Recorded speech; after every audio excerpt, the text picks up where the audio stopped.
Ini tuh bukan tentang kayak dikasih nilai-nilai baru dari luar, tapi justru kita ngegali nilai-nilai yang kita udah punya, terus dibalikin lagi, dan itulah yang keren.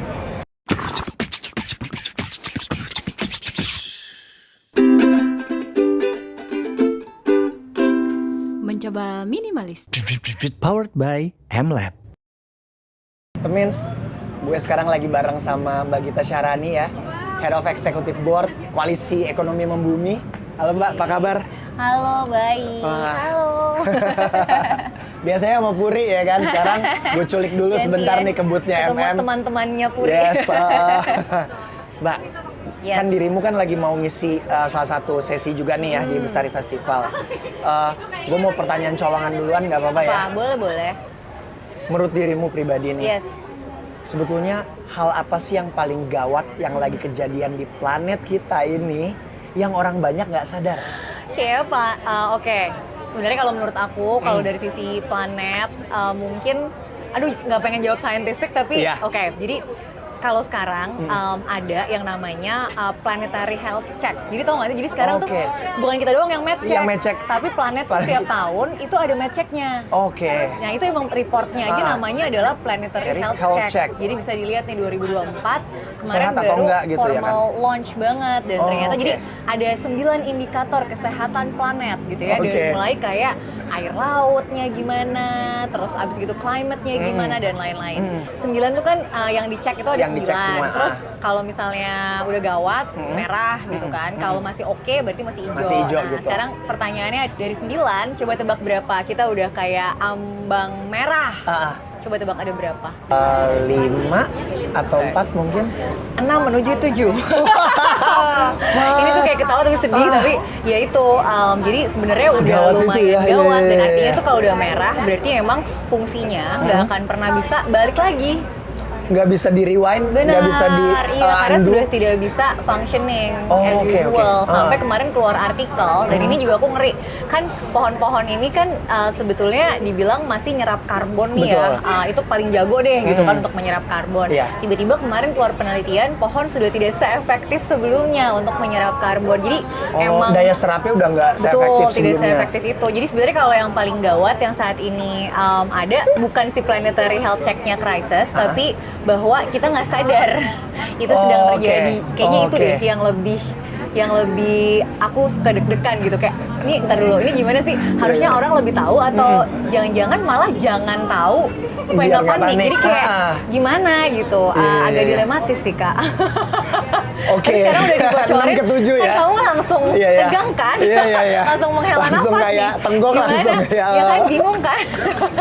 Sebagai concerned citizens, apa sih yang bisa kita lakuin untuk at least bisa ngurangin yang dari 6 ke 7 ini bisa kita reduce lah gitu, agar bisa restore lagi nih gitu. Nah itu tuh udah kata kuncinya banget. Jadi restore atau memulihkan. Jadi kayak mengembalikan bagaimana yang udah rusak jadi bisa balik lagi. Misalnya dari hal kecil aja gitu, di tempat-tempat dimana emang tanahnya udah kualitasnya nggak bagus. Udah hilang unsur haranya.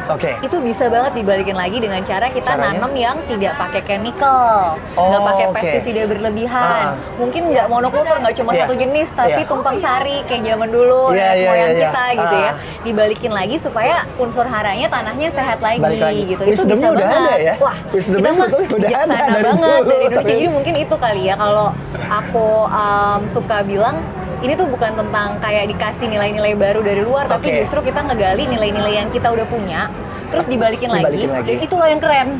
Kan kita harus keren kan?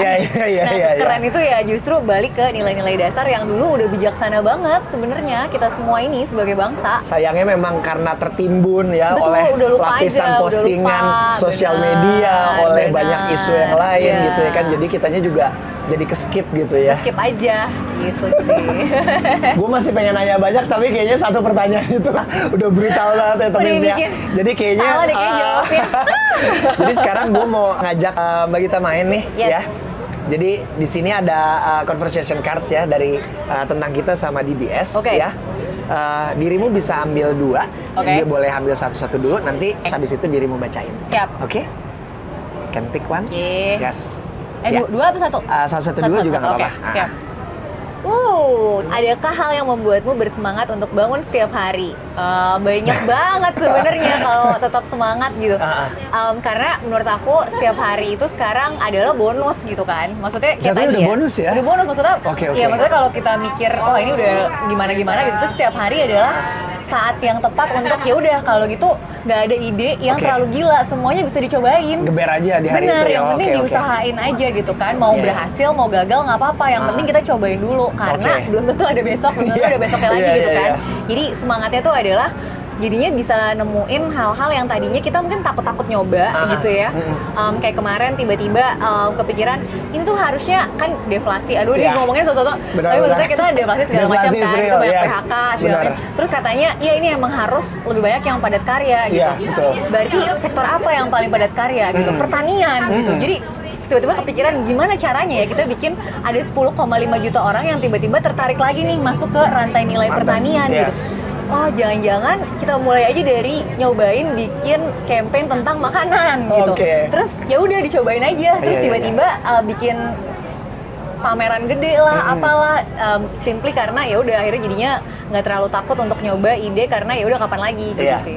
Tapi lo bisa generate itu gimana tuh? Generate Every apa single nih? day generate those kind of energy gitu. Karena kan pasti kan tidur dengan yang cukup. Tidur yang cukup. Nggak, tapi beneran. Aku ngerasain banget menyeimbangkan lewat tidur tuh ngaruh sih. Jadi nggak dicicil ya tidur ya? Betul. Jadi dan tidur malam tuh nggak bisa diganti sih menurut aku. Jadi kayak emang tidur malam yang cukup itu bikin kita bangun dan katanya kerja otak kita itu emang yang kreatif, yang inovatif itu keluarnya itu pada saat kita lagi relax pas baru bangun tidur. Jadi justru kalau lagi pengen bikin ide gila apa segala macam tuh itu saatnya tuh ya. Makanya jadi bangun tidur jangan langsung doom scrolling nih. Bisa jadi bisa jadi langsung kayak ambil catatan gitu ya. Kalau aku kadang-kadang ada agenda di sebelah tuh mimpi apa ditulis gitu. Karena itu keluar banget sebelum jam 10 pagi katanya. Jadi all out-nya di situ. Itu yang paling genuine pure-nya tuh di situ tuh paling ya. Kreatif, paling inovatif katanya keluarnya brainwave-nya pas jam segitu. Nice. You can pick another cards.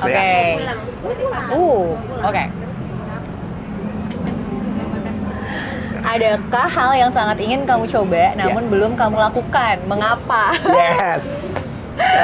Aduh. Ini biar diomongin biar kejadian gitu.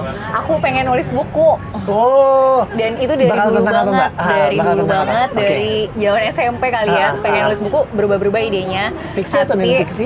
Aku sukanya baca fiksi sebenarnya. Jadi somehow pengen nulisnya fiksi, tapi terinspirasi dari non-fiksi gitu. Maksudnya kayak ya hal-hal yang dirasakan non-fiksi tapi dituangkannya jadi fiksi pengennya.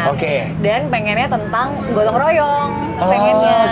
Makanya di Bestari Festival tadi pengen banget nonton sesi yang nomor 1 karena tentang community building. Jadi kebayang kalau resep-resep dari semua orang yang udah pernah building community itu disatuin. Terus jangan-jangan kita bisa nih bikin cerita mengingatkan lagi tentang nilainya Indonesia gotong royong tapi dengan cara fiksi yang seru gitu. Itu sih yang belum dilakukan. Semua production house, OTT ya, langsung di booking nih. Karena ya, seperti yang kita tahu sekarang ya kan. Ini manifesting ya. Manifesting gitu ya, karena ketika bukunya udah publish, biasanya langsung sepaket tuh ya kan, sama series, ya, trilogy, baby, ya kan. Aminin aja, amin.